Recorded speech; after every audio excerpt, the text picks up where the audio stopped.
Woolworths has been accused of exploiting affordable housing schemes to push through new supermarket and apartment complexes rejected by local councils.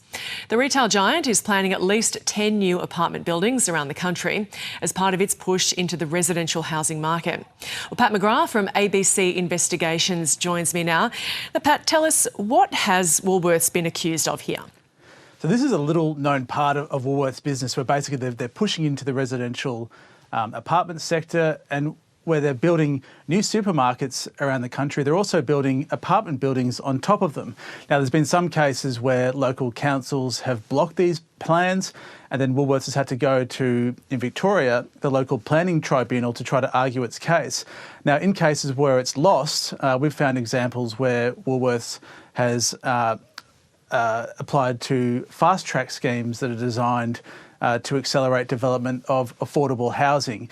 Now, when you look at the design of some of these developments, and one in particular in Glen Iris in Melbourne's eastern suburbs, Woolworths is facing some criticism for the fact that the affordable housing component of that development is an external kind of annex to the main building.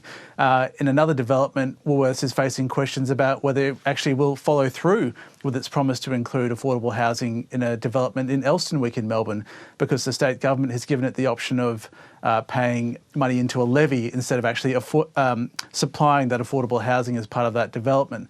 So Woolworths is facing a lot of questions about not only what form its affordable housing will take in these developments, but whether it will actually deliver them at all. Pat, can you tell us a little bit more about how these affordable housing fast-track schemes work?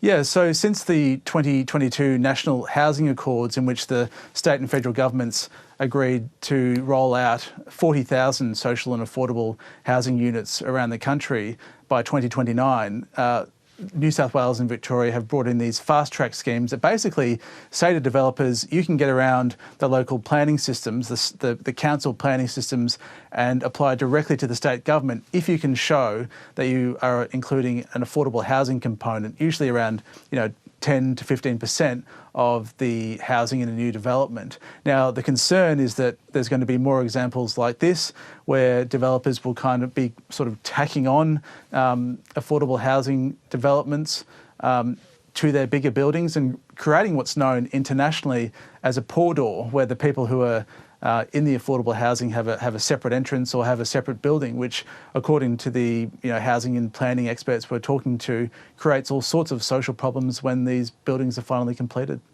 And how has Woolworths responded? Yeah, they haven't responded in detail to our questions or done an interview, but they say they're acting within all the planning rules in New South Wales and Victoria. But really, these projects are just getting started now, so we'll see the final product when they're finished in a few years from now. Pat McGrath from ABC Investigations, thank you.